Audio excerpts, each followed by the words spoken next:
أنت الرحمن يا الله، أنت الرحيم يا الله، أنت السلام يا الله، أنت العزيز يا الله، أنت القدوس يا الله، أنت الجبار يا الله. ولله الأسماء الحسنى فادعوه بها. نحمده ونصلي على رسوله الكريم، أما بعد، فأعوذ بالله من الشيطان الرجيم. بسم الله الرحمن الرحيم. رب اشرح لي صدري ويسر لي أمري واحلل عقدة من لساني يفقهوا قولي. ناظرین، پروگرام اللہ کے خوبصورت نام کے ساتھ آپ کی خدمت میں حاضر ہیں۔ آج ہم انشاءاللہ اللہ سبحانہ وتعالیٰ کے نام العزیز کے بارے میں بات کریں گے۔ العزیز کا معنی ہے عزت والا، غلبے والا، قوت والا، وہ جس پر کوئی اور غالب نہ آ سکے۔ الشدید، القوی، وہ جس جیسا کوئی اور ہے نہیں، اس کی قوت میں، اس کے غلبے میں۔ وہ جو کچھ کرنا چاہے اسے کوئی روک نہیں سکتا۔ حقیقت یہ ہے کہ عزت ساری کی ساری اللہ رب العزت ہی کے لیے ہے۔ قرآن مجید میں اللہ سبحانہ وتعالیٰ کی یہ صفت مختلف اور صفات کے ساتھ بھی آئی ہے۔ مثلا العزیز الحکیم، عزت والا، غلبے والا اور حکمت والا، یعنی اس کی قوت اور اس کا غلبہ حکمت کے ساتھ ہے۔ العزیز الحمید، وہ عزت والا ہے، غلبے والا ہے، لیکن اس کے ساتھ تعریف والا بھی ہے۔ پھر العزیز الوہاب، زبردست ہے، غلبے والا ہے اور بہت زیادہ عطا کرنے والا بھی ہے۔ پھر العزیز الرحیم، ایک طرف زبردست ہے اور ساتھ ہی رحم فرمانے والا بھی ہے، ایسا نہیں کہ وہ اپنی طاقت کو غلط طور پر استعمال کرے۔ پھر العزیز العلیم، وہ غلبے والا ہے اور علم والا ہے۔ العزیز الغفار، زبردست بھی ہے لیکن اس کے ساتھ ساتھ بہت زیادہ بخشش فرمانے والا بھی ہے۔ حقیقت یہ ہے کہ اللہ سبحانہ وتعالیٰ کے لیے سارے ہی اچھے اچھے نام ہیں۔ ہمیں اسے ان ناموں کے ساتھ یاد رکھنا چاہیے، اسے پکارنا چاہیے۔ اور جہاں تک العزیز کا تعلق ہے، جس سے لفظ عزت بھی ہے، تو عزت ساری کی ساری اللہ تعالیٰ کے لیے ہے۔ قرآن مجید میں آتا ہے من کان یرید العزت فللہ العزت جمیعا، جو شخص عزت چاہتا ہو تو عزت ساری اللہ سبحانہ وتعالیٰ کے لیے ہے۔ ایک اور جگہ پر آتا ہے سبحان ربک رب العزت عما یصفون، پاک ہے تیرا رب جو عزت کا رب ہے ان سب باتوں سے جو وہ بیان کرتے ہیں۔ یعنی اللہ سبحانہ وتعالیٰ کی شان میں جو گستاخیاں وہ کرتے ہیں، اس سے اللہ سبحانہ وتعالیٰ کی عزت اور شان میں کوئی کمی نہیں آتی۔ رسول اللہ صلی اللہ علیہ وسلم نے فرمایا عزت اللہ تعالیٰ کا ازار ہے اور کبریائی اس کی چادر ہے، تو جو آدمی مجھ سے یہ صفات چھینے گا میں اسے عذاب دوں گا۔ یعنی کوئی شخص اگر یہ چاہے کہ وہ بڑا بن بیٹھے یا وہ عزت کی وجہ سے اللہ سبحانہ وتعالیٰ کی نافرمانی کرے، یا یہ سمجھے کہ اگر وہ اللہ تعالیٰ کی فرما برداری کرے گا تو اس کی عزت میں کچھ کمی آئے گی، تو یہ چیز اللہ تعالیٰ کو ناراض کرنے والی ہے۔ پھر اسی طرح اللہ سبحانہ وتعالیٰ خود عزت والا بھی ہے اور عزت دینے والا بھی ہے۔ یعنی جو لوگ اس کے فرما بردار ہوتے ہیں، اطاعت گزار ہوتے ہیں، وہی ان کو عزت بخشتا ہے۔ یعنی جس طرح رزق کی تقسیم وہ خود کرتا ہے، اسی طرح عزت کی تقسیم بھی وہ کرتا ہے، اور عزت اسی کی طرف سے آتی ہے۔ اور اللہ تعالیٰ سے بڑھ کر عزت والا کوئی ہے ہی نہیں۔ اس لیے بندے کا کام کیا ہے، بندے کے اوپر کیا لازم ہے، اس کے اوپر کیا حق آتا ہے کہ وہ اللہ تعالیٰ کی اس صفت کو پہچانے اور اس کو عزت دینے کا حق ادا کرے، اور اس بات پر بھی یقین رکھے کہ انسانوں کو ملنے والی عزت اور ذلت اس سب کا اختیار اللہ تعالیٰ کے پاس ہے، جیسے کہ قرآن مجید میں آتا ہے قل اللہم مالک الملک تؤتی الملک من تشاء وتنزع الملک ممن تشاء وتعز من تشاء وتذل من تشاء بیدک الخیر انک علی کل شیء قدیر۔ آپ کہہ دیجئے کہ اے بادشاہی کے مالک، تو جسے چاہے بادشاہی دیتا ہے اور جس سے چاہتا ہے بادشاہت لے لیتا ہے، جسے چاہتا ہے عزت دیتا ہے، یعنی عزت کا دینا اللہ سبحانہ وتعالیٰ کی اپنی مشیت پر ہے، اور جسے چاہتا ہے ذلیل کرتا ہے۔ تیرے ہاتھ میں ہی ہر بھلائی ہے، بے شک تو ہر چیز پر پوری طرح قادر ہے۔ دنیا کے علاوہ آخرت کی رسوائی، اس سے بھی ڈرنا چاہیے، کیونکہ آخرت کی رسوائی اور آخرت کی ذلت تو پوری مخلوق کے سامنے ہوگی، اور جہاں کوئی بھی بچانے والا نہ ہوگا، کوئی بھی ہمارے لیے ترجمان یا وکیل نہیں ہوگا کہ جو ہم سے اس رسوائی کو دور کر سکے، کیونکہ نبی صلی اللہ علیہ وسلم نے فرمایا وَلَا يَعِزُّ مَنْ عَادَيْتَ، کہ جس سے تو عداوت کرے، یعنی اللہ سبحانہ وتعالیٰ جس کا دشمن ہو جائے، جس سے دشمنی کرے، اسے کوئی بھی عزت نہیں دے سکتا۔ اور ظاہر ہے وہ اپنے دوستوں سے تو دشمنی نہیں رکھے گا، عداوت نہیں رکھے گا۔ وہ عداوت کس کے لیے ہوگی؟ جو اللہ سبحانہ وتعالیٰ سے، اس کے پیغمبر سے، اس کے دین سے، اس کے کلام سے عداوت رکھنے والے ہیں۔ یعنی انسان کی اصل عزت اللہ کی فرما برداری میں ہے، اللہ کی اطاعت میں ہے، اللہ کی دوستی میں ہے۔ اور پھر اللہ سبحانہ وتعالیٰ جس بندے کو عزت دیتا ہے اور جس سے محبت کرتا ہے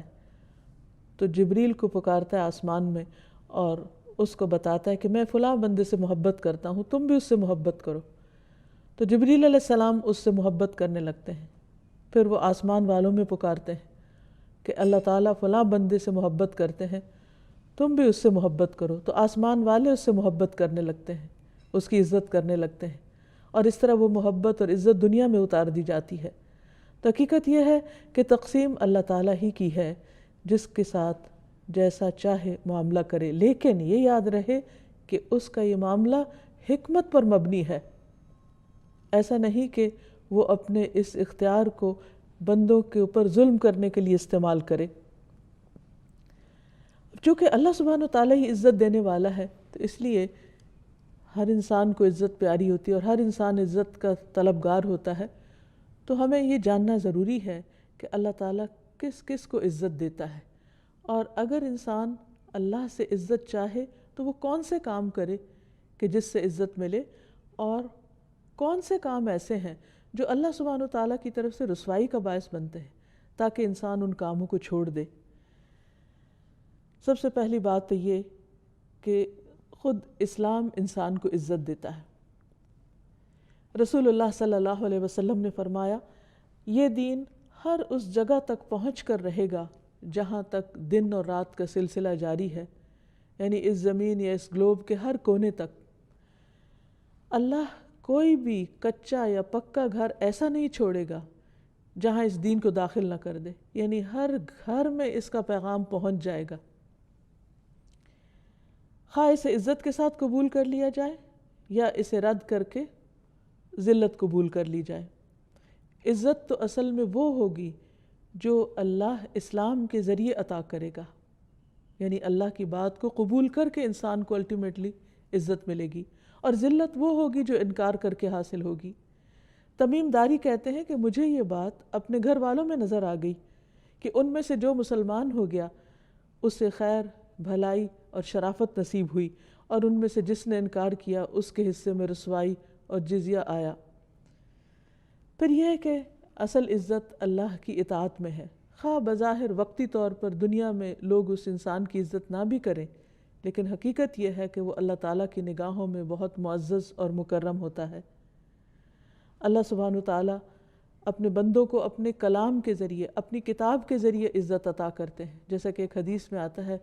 کہ اللہ تعالیٰ اس کتاب کے ذریعے بہت سی قوموں کو اوپر اٹھاتے ہیں اور بہت سی قوموں کو ذلیل کر دیتے ہیں۔ جیسے علامہ اقبال نے بھی کہا تھا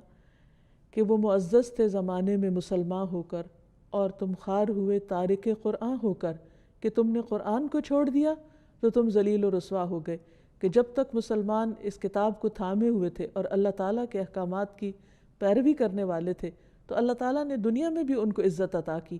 اور جب وہ صرف نام کے مسلمان رہ گئے اور ان کے کام اسلام کے خلاف ہونے لگے تو دنیا کی عزت بھی جاتی رہی۔ عامر بن واصلہ کہتے ہیں کہ نافع بن حارث نے عمر رضی اللہ عنہ سے عصفان میں ملاقات کی، تو عمر رضی اللہ عنہ نے انہیں مکہ کا امیر مقرر کرنے کا حکم دیا ہوا تھا۔ عمر نے پوچھا تم نے مکہ میں کس کو امیر بنایا؟ انہوں نے عرض کیا ابن ابزہ کو۔ آپ نے پوچھا ابزہ کون ہے؟ اس نے جواب میں کہا ہمارے غلاموں میں سے ایک غلام ہے۔ پوچھا تم نے غلام کو ان کا امیر بنا دیا؟ اس نے کہا ہاں، وہ اللہ کی کتاب کا پڑھنے والا ہے اور اس کے فرائض کا عالم بھی ہے۔ عمر رضی اللہ عنہ نے فرمایا تمہارے نبی نے فرمایا تھا کہ اللہ تعالیٰ اس کتاب کے ذریعے لوگوں کو بلندی عطا کرتا ہے اور اس کتاب کے ذریعے لوگوں کو پست اور ذلیل کرتا ہے، یعنی کہ بڑے بڑے قبائل سے تعلق رکھنے والے اور بڑے بڑے معزز اور شرفاء جو ہیں، آج ان کے پاس وہ عزت نہیں جو ایک غلام کو اللہ تعالیٰ نے اس کتاب کی وجہ سے عطا کی۔ اور ویسے بھی نبی صلی اللہ علیہ وسلم کا فرمان ہے خیرکم من تعلم القرآن وعلمہ، تم میں بہترین ہے وہ جو قرآن سیکھیں اور سکھائیں۔ پھر اسی طرح عام حالات میں لوگوں کے ساتھ معاملہ کرنے میں بعض اوقات انسان یہ سمجھتا ہے کہ اگر وہ قوت کے ساتھ، شدت کے ساتھ اور زیادتی کے ساتھ معاملہ کرے گا تو شاید اس سے ڈر کر اور اس کے روب کی وجہ سے لوگ اس کی عزت کریں گے، لیکن حقیقت یہ ہے کہ اصل عزت دلوں میں ہوتی ہے، صرف ظاہری عزت نہیں ہوتی۔ مثلا کوئی انسان کسی دوسرے کے ساتھ ظلم زیادتی کر کے وقتی طور پر اپنی عزت کروا سکتا ہے، لیکن اس کا دل نہیں جیت سکتا، اس کے دل میں اس کی قدر نہیں ہو سکتی۔ اسی لیے جو شخص اللہ کی خاطر کسی کو معاف کر دیتا ہے، اللہ کی خاطر جھک جاتا ہے، اللہ تعالیٰ اس کو بلندی عطا کرتے ہیں، عزت عطا کرتے ہیں۔ رسول اللہ صلی اللہ علیہ وسلم نے فرمایا، اللہ تعالیٰ فرماتے ہیں جو شخص میرے لیے اتنا سا جھکتا ہے، اور راوی نے اپنا ہاتھ زمین کے نیچے کیا، یعنی بالکل تھوڑا سا، تو میں اسے اتنا بلند کر دیتا ہوں۔ پھر راوی نے اپنا ہاتھ آسمان کی طرف اٹھایا کہ جو شخص اللہ کی خاطر جھک جائے، یعنی اللہ کا حکم سامنے آتے ہی لبیک کہہ دے، سر تسلیم خم کر دے، سمعنا و اطعنا کر دے، اور اپنی انا اور اپنی رائے اور اپنے خیال کو پیچھے کر دے، تو اللہ سبحانہ وتعالیٰ اس کو عزت عطا کرتے ہیں۔ پھر اسی طرح اگر کبھی انسان کے ساتھ زیادتی بھی ہو رہی ہو، لیکن اس موقع پر اگر وہ صرف اللہ کی خاطر خاموش رہتا ہے اور جواباً کوئی ظلم اور زیادتی نہیں کرتا، تو ایسے شخص کو بھی اللہ تعالیٰ عزت عطا فرماتے ہیں۔ اس کے برعکس اللہ سبحانہ وتعالیٰ ان لوگوں کو ذلت عطا کرتے ہیں کہ جو اللہ تعالیٰ کی نافرمانی کرتے ہیں، جیسے کہ قرآن مجید میں آتا ہے وَلِيُخْزِيَ الْفَاسِقِينَ، تاکہ اللہ فاسقوں کو رسوا کر دے۔ پھر اسی طرح قرآن مجید میں واضح طور پر یہ بات آتی ہے کہ جو لوگ اللہ سبحانہ وتعالیٰ کی کتاب کو پورے کا پورا نہیں لیتے، یا اس پر ایمان نہیں رکھتے، یا اس کے بعض حصے کو لیتے ہیں اور بعض کا انکار کرتے ہیں، ان کے لیے بھی رسوائی ہے۔ سورۃ البقرہ میں اللہ تعالیٰ فرماتے ہیں اَفَتُؤْمِنُونَ بِبَعْضِ الْكِتَابِ وَتَكْفُرُونَ بِبَعْضٍ فَمَا جَزَاءُ مَن يَفْعَلُ ذَلِكَ مِنكُمْ إِلَّا خِزْيٌ فِي الْحَيَاةِ الدُّنْيَا وَيَوْمَ الْقِيَامَةِ يُرَدُّونَ إِلَىٰ أَشَدِّ الْعَذَابِ وَمَا اللَّهُ بِغَافِلٍ عَمَّا تَعْمَلُونَ۔ کیا تم کتاب کے بعض احکام کو مانتے ہو اور بعض کا انکار کرتے ہو؟ یعنی کچھ کو مانتے اور کچھ کو نہیں مانتے؟ بھلا جو لوگ ایسے کام کریں ان کی سزا اس کے سوا کیا ہو سکتی ہے کہ دنیا میں ذلیل و خوار ہوں اور قیامت کے دن وہ سخت عذاب کی طرف دھکیل دیے جائیں، اور جو کچھ تم کرتے ہو اللہ اس سے بے خبر نہیں ہے۔ یعنی ایک قوم جو اللہ کی کتاب کو زبان سے مانتی بھی ہے لیکن پورے کا پورا اس کو نہیں لیتی، اس میں سے صرف وہ احکامات جو پسند کے ہیں وہ لے لیتے ہیں، اور جو اپنی مرضی کے خلاف جاتے ہیں یا دنیاوی فائدے کے خلاف جاتے ہیں اس کا انکار کر دیتے ہیں، تو اللہ سبحانہ وتعالیٰ کی طرف سے ان کے لیے بھی شدید وارننگ ہے کہ ایسے لوگوں کے لیے دنیا میں رسوائی ہے۔ یہ بات عام مشاہدے کی ہے کہ یہ چیز بہت زور پکڑتی جا رہی ہے کہ قرآن مجید کے معاملے میں ہمارا معاملہ بہت تساہل کا ہو گیا، اس میں سے کچھ چیزیں اپنی مرضی کی لے لیتے ہیں اور کچھ چھوڑ دیتے ہیں۔ مثلا بعض لوگ نماز کی پابندی کرتے ہیں لیکن زکوٰۃ نہیں دیتے، بعض لوگ نماز اور زکوٰۃ کی پابندی کر لیتے ہیں لیکن حج کو اپنے لیے لازم نہیں سمجھتے، کچھ لوگ ہر سال حج کر لیتے ہیں لیکن آ کر نماز کے فریضے کو ادا نہیں کرتے۔ اسی طرح کچھ لوگ یہ کہتے ہیں کہ قرآن ہی ہمارے لیے کافی ہے اور وہ سنت رسول صلی اللہ علیہ وسلم کی پیروی نہیں کرتے، حالانکہ قرآن مجید میں ہی اللہ سبحانہ وتعالیٰ نبی صلی اللہ علیہ وسلم کی اطاعت کا حکم دیتے ہیں۔ وَمَن يُطِعِ الرَّسُولَ فَقَدْ أَطَاعَ اللَّهَ، جس نے رسول اللہ صلی اللہ علیہ وسلم کی اطاعت کی اس نے دراصل اللہ تعالیٰ کی اطاعت کی۔ ایک اور جگہ پر اللہ تعالیٰ فرماتے ہیں مَا آتَاكُمُ الرَّسُولُ فَخُذُوهُ، جو اللہ کے رسول تمہیں دیں اسے لے لو، وَمَا نَهَاكُمْ عَنْهُ فَانْتَهُوا، اور جس چیز سے وہ روکتے ہیں اس سے رک جاؤ۔ قرآن مجید میں یہ حکم صاف واضح طور پر موجود ہے، لیکن اس کے برعکس لوگ کھلے عام یہ کہتے ہیں کہ نہیں، جو قرآن ہے وہی ہمارے لیے کافی ہے، اور سنت کے بارے میں شک کرتے ہیں۔ تو بات یہ ہے کہ اللہ سبحانہ وتعالیٰ نے قرآن مجید میں جو کچھ اتارا ہے وہ اپنی حکمت کے ساتھ اتارا ہے، اپنے علم کے ساتھ اتارا ہے، اور ہمیں کوئی حق نہیں ہے کہ اس میں ہم کسی چیز کو تو لے لیں، اس کو پسند کریں، اور کسی چیز پر ناپسندیدگی کا اظہار کریں، یا اس کو اپنے لیے ضروری نہ سمجھیں، یا یہ کہیں کہ آج تو زمانہ بدل گیا ہے اور بہت ماڈرن دور ہے اور آج کے دور میں یہ سب کچھ کیا نہیں جا سکتا، یا آج اس پر عمل کرنا بڑا مشکل ہے۔ بعض اوقات ہم ایسے ہی مذاق میں بھی کہہ دیتے ہیں آج کون سا سچ کا زمانہ ہے، حالانکہ اللہ تعالیٰ نے کہیں یہ نہیں فرمایا کہ تم صرف رسول اللہ صلی اللہ علیہ وسلم کے زمانے میں ہی سچ بولنا اور باقی جو تمہارا دل چاہے کرنا۔ تو دین کے معاملے میں ہماری عقل کو حق حاصل نہیں کہ ہم اپنی عقل کے ساتھ اس کی سلیکشن کریں اس کے احکامات کی۔ اسی طرح ہماری خواہشات اور جذبات کو بھی یوں بے لگام نہیں چھوڑا گیا کہ اس میں سے جو جی چاہے لے لیں اور جس چیز کو جی نہ چاہے اس کا انکار کر دیں۔ تو یہ چیز انسان کے لیے اللہ سبحانہ وتعالیٰ کی ناراضگی اور دنیا اور آخرت میں رسوائی کا سبب ہے، تو اس سے پرہیز کرنا چاہیے۔ پھر اسی طرح یہ ہے کہ جو لوگ اللہ سبحانہ وتعالیٰ کے احکامات کی کھلم کھلا مخالفت کرتے ہیں ان کے لیے بھی رسوائی ہے۔ جیسے تاریخ ہمیں بتاتی ہے کہ فرعون، قارون، ابو لہب اور ابو جہل، ان سب کا انجام کیا ہوا، اور ان کا یہ انجام کیوں ہوا؟ کیونکہ انہوں نے اللہ تعالیٰ کے احکامات کی نافرمانی کی، اللہ سبحانہ وتعالیٰ کے اختیارات کو اپنے ہاتھ میں لینے کی کوشش کی۔ مثلا فرعون نے کہا انا ربکم الاعلی، میں تمہارا سب سے بڑا رب ہوں۔ قارون کو اللہ نے بہت ساری دولت دی، لیکن اس نے اس دولت کے معاملے میں کسی کا حق نہیں پہچانا اور اس دولت کے ذریعے اپنی عزت بنانے کی کوشش کی، تو اللہ سبحانہ وتعالیٰ نے کس طرح اس کو ذلیل و رسوا کر دیا۔ اسی طرح ابو لہب مکہ کا مالدار ترین انسان تھا، لیکن اس کا انجام کیا ہوا؟ اللہ تعالیٰ نے اس کے بارے میں کیسی آیات اتاری؟ تبت یدا ابی لہب وتب، ٹوٹ گئے دونوں ہاتھ ابو لہب کے اور وہ برباد ہوا۔ ما اغنی عنہ مالہ وما کسب، اس کا مال اور جو اس نے کمایا اس کے کسی کام نہ آیا۔ اب آپ دیکھیے کہ انسان سمجھتا ہے کہ اس کی عزت مال کے ذریعے ہوگی یا اولاد اس کی عزت کا سبب ہوگی، لیکن یہاں نہ اس کا مال اس کے کام آیا اور نہ ہی اس کی اولاد اس کے کام آئی۔ اسی طرح ابو لہب کی بیوی اس کے کسی کام نہ آئی، بلکہ اس کے برعکس اس کا بھی انجام بہت رسوا کن تھا۔ ابو جہل جو اصل میں ابو الحکم کہلاتا تھا کہ بہت حکمت والا اور بہت اختیارات والا، لیکن اس کا بھی انجام کیا ہوا؟ تو یہ ساری مثالیں ہمارے سامنے عبرت کے لیے ہیں، تاکہ ہم اللہ کے ان نافرمانوں کی پیروی نہ کریں۔ فرعون کے پاس جتنا بھی اقتدار تھا، لیکن اللہ کی نافرمانی کی وجہ سے رسوا ہوا، ڈوب کر مرا۔ قارون زمین میں دھنس کے مرا۔ ابو لہب کا انجام بہت برا ہوا، ابو جہل کا انجام بہت ذلت آمیز ہوا۔ تو یہ بات ہمیشہ یاد رہے کہ عزت اللہ کی اطاعت میں ہے، اللہ کی فرما برداری میں ہے، نافرمانی میں نہیں۔ خواہ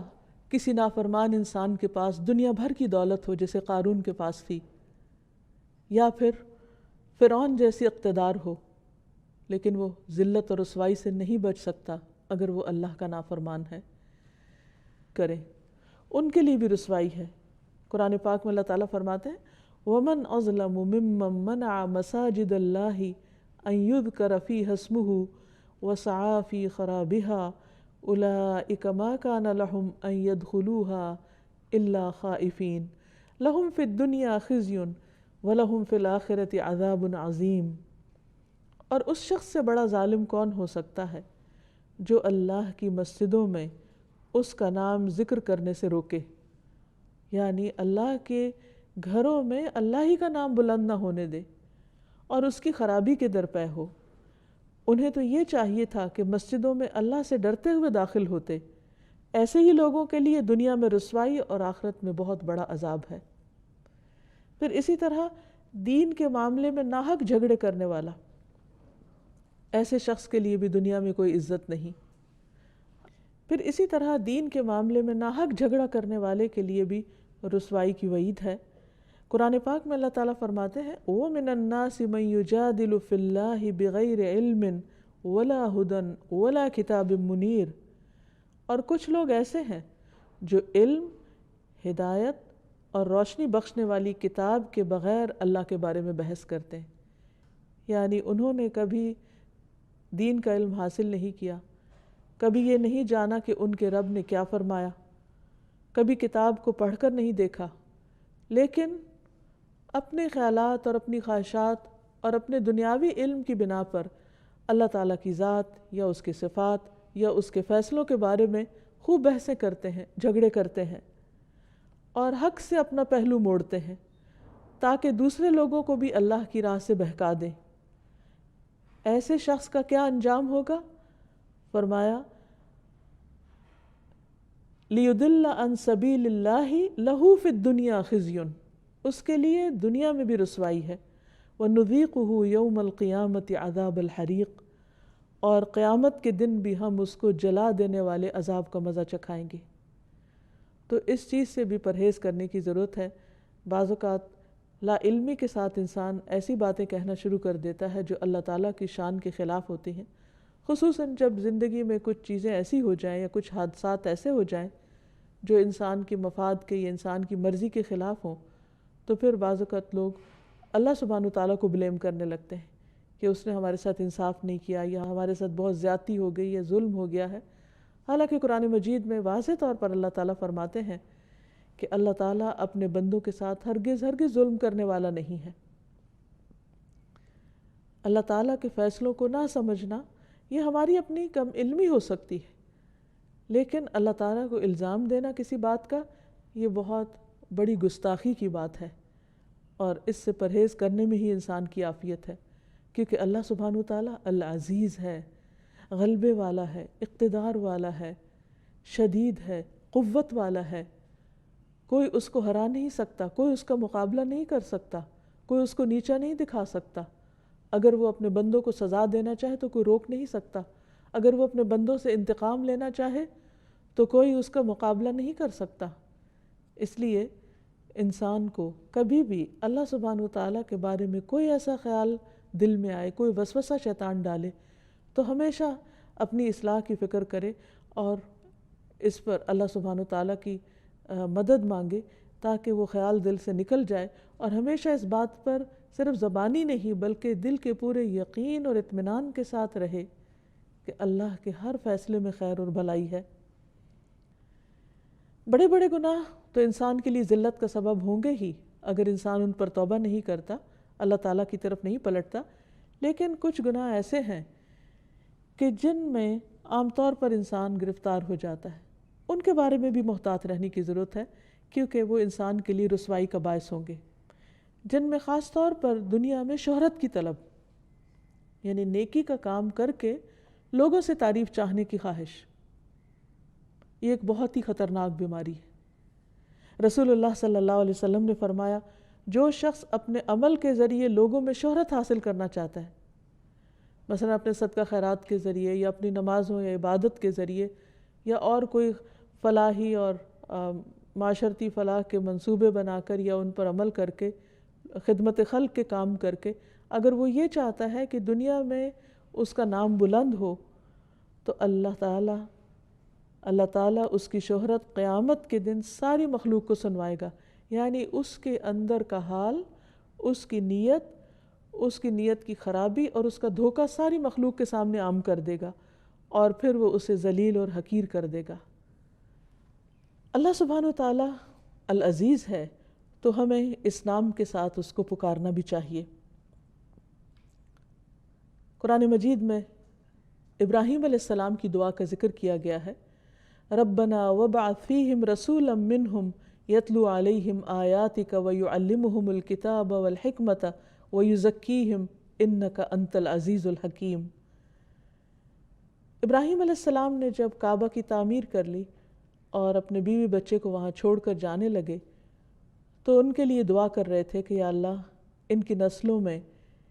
ایک رسول بھیجنا جو انہی میں سے ہو، جو ان پر تیری آیات پڑھے، انہیں کتاب و حکمت سکھائے، انہیں پاک کرے، بے شک تو سب پر غالب کمال حکمت والا ہے۔ سوال یہ پیدا ہوتا ہے کہ اللہ تعالیٰ کی اس صفت کے ساتھ کیوں پکارا جائے؟ اس لیے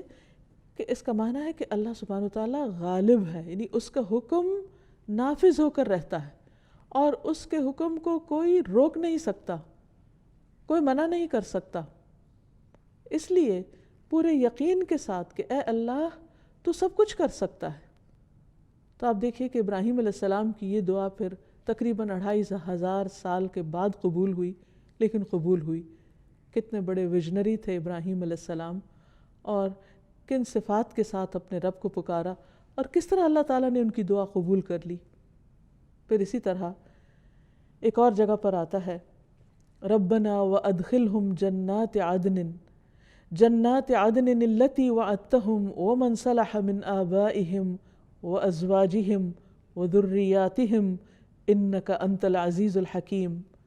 اے ہمارے رب، اور انہیں ہمیشہ رہائش والی ان جنتوں میں داخل کر جن کا تو نے ان سے وعدہ کیا ہے، اور ان کو بھی جو ان کے باپ دادوں اور ان کی بیویوں اور ان کی اولاد میں سے اس قابل ہیں، بلا شبہ تو سب پر غالب کمال حکمت والا ہے۔ یعنی اللہ سبحانہ وتعالی ہر چیز کرنے پر پوری طرح قادر ہے۔ بعض اوقات جب ہم دعا کرتے ہیں تو ہماری دعا میں اتنا یقین نہیں ہوتا، اتنی شدت نہیں ہوتی، زور نہیں ہوتا، کیونکہ ہمیں یہ ڈر ہوتا ہے کہ پتہ نہیں ہوگا یا نہیں، پتہ نہیں یہ ہو بھی سکتا یا نہیں۔ لیکن انسان کو ہمیشہ یہ سوچنا چاہیے کہ جس رب کو وہ پکار رہا ہے وہ العزیز ہے، وہ سب پر غالب ہے، وہ ہر چیز کر سکتا ہے، اس کے لیے کچھ بھی مشکل نہیں۔ ہمارا کام ہے اس کو پکارنا، اور شدت سے پکارنا، اور یقین کے ساتھ پکارنا، اور اللہ کی عزت کے وسیلے سے اس کو پکارنا۔ عثمان بن ابی عاص کہتے ہیں کہ وہ نبی صلی اللہ علیہ وسلم کے پاس حاضر ہوئے۔ وہ کہتے ہیں کہ مجھے اتنی تکلیف تھی کہ قریب تھا کہ مجھے ہلاک کر دیتی، یعنی اتنی شدید درد تھی۔ تو رسول اللہ صلی اللہ علیہ وسلم نے فرمایا کہ درد کی جگہ پر ہاتھ رکھو، اپنا دایاں ہاتھ رکھو، اور 7 مرتبہ یہ دعا پڑھو، اعوذ بعزت اللہ وقدرتہ من شر ما اجد واحاذر۔ میں پناہ مانگتا ہوں اللہ کی عزت کی اور اس کی قدرت کی۔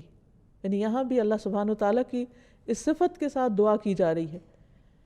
کہ میں اللہ کی عزت کی پناہ لیتا ہوں اور اس کی قدرت کی پناہ لیتا ہوں اس شر سے جو میں محسوس کر رہا ہوں، یا اس تکلیف یا اس درد سے۔ تو وہ کہتے ہیں کہ میں نے اسی طرح کیا تو اللہ تعالیٰ نے میری تکلیف فوراً دور کر دی۔ اس کے بعد سے میں ہمیشہ اپنے اہل و عیال اور دوسروں کو اس چیز کا حکم دیتا ہوں۔ یعنی بعض دعائیں اتنی تاثیر والی ہوتی ہیں، اور بعض اوقات اللہ تعالیٰ کو اس کی کسی خاص صفت کے ساتھ پکارنا اتنا کارگر ہوتا ہے کہ وہ دعا فوراً قبول ہو جاتی ہے۔ پھر اسی طرح رسول اللہ صلی اللہ علیہ وسلم رات کو یہ دعا کیا کرتے تھے، اعوذ بعزتک الذی لا الہ الا انت الذی لا يموت والجن والانس یموتون۔ میں تیری عزت کی پناہ میں آتا ہوں، تیرے علاوہ کوئی معبود نہیں، وہ ذات کہ جس پر موت نہیں آ سکتی، اور تمام جن و انس مر جائیں گے۔ آپ بھی آزما کر دیکھیے، اگر کسی وقت دل پر کوئی بوجھ ہو، خوف محسوس ہو رہا ہو، تو فوراً اپنے آپ کو اللہ سبحانہ وتعالیٰ کی عزت کی پناہ میں دیں، اور وہ آپ کے لیے کافی ہو جائے گا۔ پھر اسی طرح ابن عباس سے روایت ہے،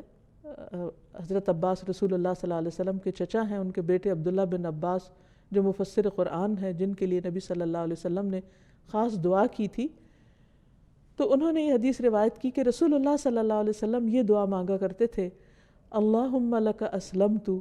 وبک آمنت وعلیک توکلت والیک انبت وبک خاصمت اللہم انی اعوذ بعزتک لا الہ الا انت ان تضلنی انت الحی الذی لا یموت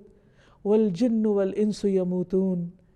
اللہ، میں نے تیری فرما برداری کی، تیری بات مانی، تجھ پر ایمان لایا، تجھ پر توکل کیا، تیری ہی طرف رجوع کیا، اور تیری ہی مدد سے لڑا۔ اے اللہ میں تیری عزت کے ذریعے اس بات سے پناہ مانگتا ہوں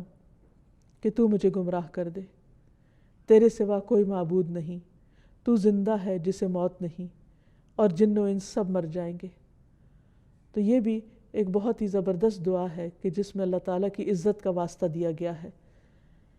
اور اس میں جس چیز سے بچنے کی دعا ہے وہ یہ کہ اللہ تو مجھے بھٹکانا نہیں،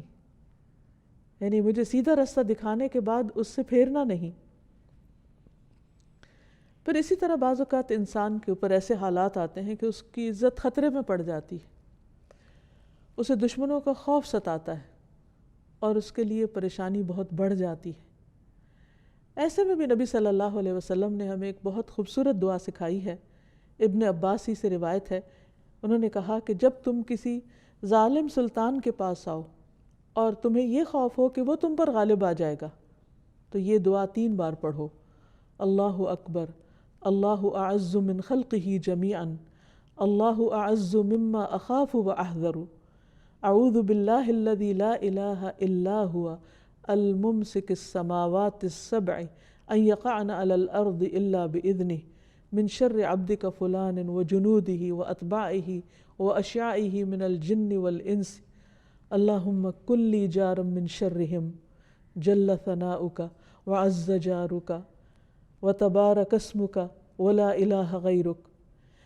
اللہ سب سے بڑا ہے، اللہ اپنی تمام مخلوق پر غالب ہے، یعنی جتنے بھی بڑے بڑے ٹائرنٹس ہیں اللہ تعالیٰ ان پر بھی پوری قدرت اور پورا قابو رکھتا ہے۔ اللہ ان چیزوں سے کہیں زیادہ طاقتور ہے جن سے میں خوف کر رہا ہوں، جس سے میں ڈر رہا ہوں، اللہ تعالیٰ اس سے زیادہ طاقتور ہے جس کی میں پناہ لے رہا ہوں،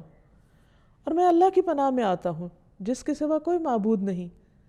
7 آسمانوں کو تھامنے والا، یعنی اللہ کی قوت کا اندازہ کیجئے کہ 7 آسمانوں کا تھامنے والا ہے کہ وہ زمین پر نہ گر جائیں مگر اس کی اجازت سے۔ تو اے اللہ جو اتنی طاقت، قدرت، ہیبت، جبروت والا ہے، میں تیری پناہ میں آتا ہوں۔ اے اللہ ان کے شر سے، فلاں بندے کے شر سے اور اس کے لشکروں اور اس کے پیروکاروں اور جنوں اور انسانوں میں سے اس کے ساتھیوں کے شر سے اے اللہ تو مجھے پناہ دے۔ اے اللہ ان کے شر سے میرے لیے پناہ بن جا، تیری تعریف بڑی شان والی ہے، تیری پناہ بہت مضبوط ہے، تیرا نام بہت بابرکت ہے اور تیرے سوا کوئی معبود نہیں۔ تو جو انسان بھی لوگوں کے خوف اور غلبے اور ان کے ظلم سے ڈرتا ہو تو اسے ان سے ڈرنے کی بجائے اللہ سبحانہ وتعالیٰ کی پناہ لینی چاہیے، کیونکہ اللہ سبحانہ وتعالیٰ اپنے بندوں کی حفاظت کرنے والا ہے اور ان کو ان طریقوں سے مدد دینے والا ہے جن کے بارے میں کوئی انسان سوچ بھی نہیں سکتا۔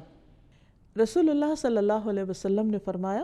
جس آدمی نے بستر پر لیٹ کر یہ دعا پڑھی، الحمدللہ الذی کفانی وآوانی، الحمدللہ الذی اطعمنی وسقانی، الحمدللہ الذی من علی وافضل، اللہم انی اسألک بعزتک ان تنجینی من النار۔ ساری تعریف اللہ کے لیے ہے جس نے مجھے کفایت کیا اور جگہ دی، ساری تعریف اللہ کے لیے ہے جس نے مجھے کھلایا اور پلایا، ساری تعریف اللہ کے لیے ہے جس نے مجھ پر احسان کیا اور مہربانی کی۔ اے اللہ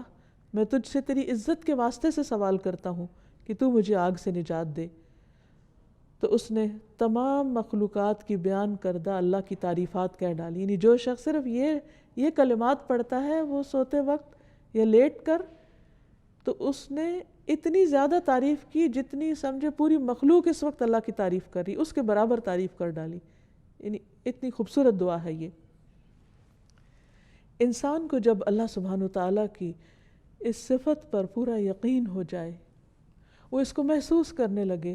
تو اس کا اثر اس کی عملی زندگی میں بھی نظر آنا چاہیے، کیونکہ ہم اللہ عز و جل پر، اس کی عزت پر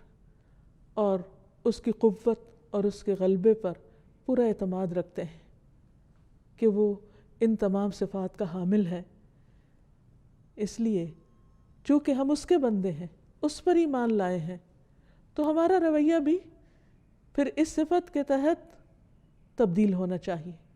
سب سے پہلی چیز جو ہمارے اندر آنی چاہیے وہ یہ کہ ہمارا اس بات پر پکا ایمان اور یقین ہو کہ عزت ساری کی ساری اللہ کے پاس ہے، وہ جس کو جتنی چاہے عطا کر دے۔ اس لیے اگر کبھی انسان زندگی میں پریشان بھی ہو یا اسے محسوس ہو کہ لوگ اس کی قدردانی نہیں کرتے یا اس کو کوئی عزت دینے والا نہیں، تو اس پر اس کو رونا دھونا نہیں چاہیے، اس پر یقین رکھنا چاہیے کہ اللہ سبحانہ و تعالیٰ کی اطاعت میں عزت ہے اور اس عزت کا مالک وہی ہے۔ اس لیے مجھے بندوں سے شکوے شکایت کرنے کی بجائے اللہ سبحانہ و تعالیٰ کی طرف راغب ہونا چاہیے اور اس سے مانگنا چاہیے۔ اللہ تعالیٰ فرماتے ہیں من کان یرید العزت، جو شخص عزت چاہتا ہے، عزت کا طلبگار ہے، فللہ العزت جمیعا، تو عزت ساری کی ساری اللہ کے پاس ہے۔ الیہ یصعد الکلم الطیب والعمل الصالح یرفعہ والذین یمکرون السیئات لہم عذاب شدید ومکر اولئک ھو یبور، اسی کی طرف ہر پاکیزہ بات چڑھتی ہے، یعنی بجائے گلے شکوے کرنے کے اور لوگوں کی غیبت کرنے کے اور اپنی زبان کے اوپر غلط الفاظ لانے کے یا گالی گلوچ کرنے کے یا فرسٹریشن کے، انسان کو فوراً اللہ کا ذکر کرنا چاہیے۔ جہاں کہیں یہ محسوس ہو کہ کسی نے اس کی توہین کر دی ہے یا ناقدری کر دی ہے تو فوراً عزت کی طلب اللہ سبحانہ وتعالیٰ سے ہو، ذکر اذکار کی کثرت ہو، کیونکہ الیہ یصعد الکلم الطیب، پاکیزہ کلمات اس کی طرف چڑھتے ہیں، وہ قبول فرماتا ہے۔ والعمل الصالح یرفع، دوسرا کام یہ کرنا چاہیے کہ انسان کوئی نہ کوئی اچھا کام کرے، کوئی صدقہ خیرات کرے، کسی کی بیمار کی عادت کرے، کسی دکھی مجبور انسان کے کام آئے، اللہ کے دین کو سکھانے کا کام کرے، کوئی بھی اچھا کام جو اس کے بس میں ہے، استطاعت میں ہے، اس کی طرف چل پڑے۔ کیونکہ جب انسان عمل کرتا ہے اور اس کے ساتھ ذکر کرتا ہے تو پھر یہ دونوں چیزیں اوپر اٹھتی ہیں، اور لوگوں کی جو بری چالیں ہیں ان کا معاملہ اللہ پہ چھوڑ دے۔ فرمایا والذین یمکرون السیئات، وہ لوگ جو بری بری چالیں چلتے ہیں، لہم عذاب شدید، ان کے لیے سخت عذاب ہے۔ ومکر اولئک ھو یبور، ایسے لوگوں کا مکر بالکل اکارت ہو جائے گا، ایسے لوگوں کی خفیہ تدبیریں بالکل برباد ہو کے رہ جائیں گی، یعنی معاملہ پھر اللہ پہ چھوڑ دے انسان۔ پھر اسی طرح انسان لوگوں سے عزت ڈیمانڈ نہ کرے، لوگوں سے یہ نہ کہے کہ وہ میری عزت کرے، اور نہ ہی عزت کروانا پسند کرے، کیونکہ رسول اللہ صلی اللہ علیہ وسلم نے اس بات کو ناپسند کیا ہے کہ کسی انسان کے دل میں یہ خواہش ہو کہ وہ کہیں جائے تو لوگ اس کے لیے کھڑے ہو جائیں اس کی عزت میں۔ اس کے برعکس جو شخص تواضع اختیار کرتا ہے، اللہ کے آگے جھکتا ہے، بندوں کے مقابلے میں سرکشی نہیں کرتا، تو اللہ سبحانہ وتعالیٰ اس کو عزت عطا کرتے ہیں۔ حدیث میں آتا ہے جو آدمی معاف کرتا ہے اللہ تعالیٰ اس کی عزت میں اضافہ کر دیتے ہیں۔ معاف کرنا ایک بہت مشکل کام ہوتا ہے، آسان کام نہیں ہے، انسان کے لیے بہت مشکل ہے، انسان کے نفس پر بہت بھاری ہوتا ہے، خصوصاً ایسے لوگوں کو جو آپ کو دکھ دیں، آپ کی زندگی میں ایک تکلیف کا باعث ہو، آپ کو رسوا کرنے والے ہوں یا آپ کو کسی طرح کا مالی اور جانی نقصان پہنچانے والے ہوں۔ ایسے لوگوں کو معاف کرنا آسان نہیں، لیکن جو شخص اللہ کی خاطر معاف کر دیتا ہے، اللہ سبحانہ وتعالیٰ اس شخص کی عزت میں اضافہ فرماتا ہے، اس کی قدردانی بڑھا دیتا ہے۔ اور جو آدمی اللہ کے لیے تواضع اختیار کرتا ہے، جو ہمبل ہوتا ہے صرف اللہ کی خاطر، اللہ تعالیٰ اسے بلندیاں عطا کرتا ہے۔ رسول اللہ صلی اللہ علیہ وسلم نے یہ بھی فرمایا کہ تم میں سے جو شخص کسی مجلس میں آئے اور اس کے لیے جگہ کھلی کی جائے تو وہ بیٹھ جائے، کیونکہ اسے اللہ نے عزت دی ہے اور اس کے مسلمان بھائی نے عزت دی ہے۔ اگر اس کے لیے جگہ کشادہ نہ کی جائے، کوئی اس کو لفٹ نہ کرائے، تو دیکھے کہ جہاں بھی مجلس میں جگہ ہے وہاں بیٹھ جائے اور اس کو اپنی عزت کے خلاف نہیں سمجھے انسان۔ پھر اسی طرح ہمیشہ یہ یاد رہے کہ اصل عزت اللہ تعالیٰ کے احکام ماننے میں ہے، اللہ کے حکم کی پیروی کرنے میں ہے۔ قرآن مجید میں اللہ تعالیٰ فرماتے ہیں ان اکرمکم عند اللہ اتقاکم، تم میں اللہ کے نزدیک سب سے زیادہ عزت والا وہ ہے جو سب سے زیادہ اللہ سے ڈرنے والا ہے، کیونکہ جب انسان اللہ سے ڈرتا ہوگا تو اللہ سبحانہ وتعالیٰ اس کا مقام لوگوں کے دلوں میں بھی بڑھا دے گا اور خود اپنے ہاں بھی اس کو معزز لوگوں میں شامل کرے گا۔ پھر اسی طرح یہ ہے کہ انسان اس بات کا بھی خیال رکھے کہ اللہ تعالیٰ نے جن لوگوں کو عزت دی ہے ان کی بھی عزت کرے، یعنی کسی کی عزت اور کسی کے مقام اور کسی کے رتبے سے حسد نہ کرے، کیونکہ یہ اللہ کی تقسیم ہے نا، اللہ تعالیٰ جس کو چاہتا ہے دیتا ہے۔ تو اگر اللہ نے بندوں میں سے کسی کو عزت دی ہے تو اس کی عزت کو نقصان پہنچانے کی فکر نہ کرے، کیونکہ بہت سے لوگوں کا حال یہ ہوتا ہے کہ جب وہ دیکھتے ہیں کہ کسی کی عزت ان سے زیادہ ہو رہی ہے تو وہ اس سے حسد کرنے لگتے ہیں اور پھر ان کے خلاف جھوٹے الزامات کا طوفان برپا کر دیتے ہیں تاکہ اس کی عزت میں کسی طرح کمی ہو جائے۔ تو یہ اس شخص کے ساتھ نہیں، دراصل اللہ سبحانہ وتعالیٰ کے فیصلے کو ناپسند کرنا ہے۔ پھر اسی طرح یہ ہے کہ جنرلی اپنے سے بڑوں کی عزت کرنی چاہیے، چاہے وہ عمر میں بڑے ہوں یا علم میں بڑے ہوں یا دنیاوی اعتبار سے اللہ تعالیٰ ان کو کوئی مقام اور مرتبہ ایسا دے تو ان کی بھی عزت کرنی چاہیے، خصوصی طور پر بزرگوں کی عزت، کیونکہ اللہ سبحانہ وتعالیٰ نے عمر میں بڑے لوگوں کو چھوٹوں پر مقام اور مرتبہ دیا ہے۔ ابن عمر کہتے ہیں کہ ایک مرتبہ میں نے دیکھا کہ رسول اللہ صلی اللہ علیہ وسلم مسواک فرما رہے تھے، اس کے بعد آپ نے وہ مسواک سب سے بڑی عمر کے آدمی کو دی، یعنی خود کرنے کے بعد اس کو دے دی،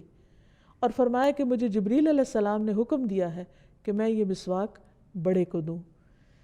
پھر اسی طرح یہ ہے کہ اللہ کے بندوں اور مخلوق کو اس نام سے اللہ کو پکارنا اور اس صفت سے پہچاننا جو ہے یہ بھی اللہ تعالیٰ کو پسند ہے۔ نبی صلی اللہ علیہ وسلم اللہ تعالیٰ کی عزت کی قسم کھاتے تھے، جبریل علیہ السلام رب کی عزت کی قسم کھاتے ہیں، انبیاء اس وصف سے اپنے رب کو پکارتے ہیں، ابراہیم علیہ السلام اپنے رب کی عزت کی قسم کھاتے ہیں، جنت اس وصف سے اپنے رب کو پہچانتی ہے، حتیٰ کہ ابلیس تک نے اللہ سبحانہ وتعالیٰ کی جو قسم کھائی تو کہا بِعِزَّتِكَ وَجَلَالِكَ، یعنی اللہ سبحانہ وتعالیٰ کی عزت کی قسم کھائی۔ تو اللہ تعالیٰ ہمیں بھی اپنے اس نام کی بہترین پہچان کروا دے، اور اللہ تعالیٰ اپنے رسول کی، اپنے کلام کی اور اپنے دین کی اور دین والوں کی عزت کی ہمیں توفیق عطا فرمائے۔ وآخر دعوانا ان الحمد للہ رب العالمین۔ القاهر يا الله، أنت الحسيب يا الله، أنت الشافي يا الله، أنت المبين يا الله، أنت الوكيل يا الله، أنت القيوم يا الله، أنت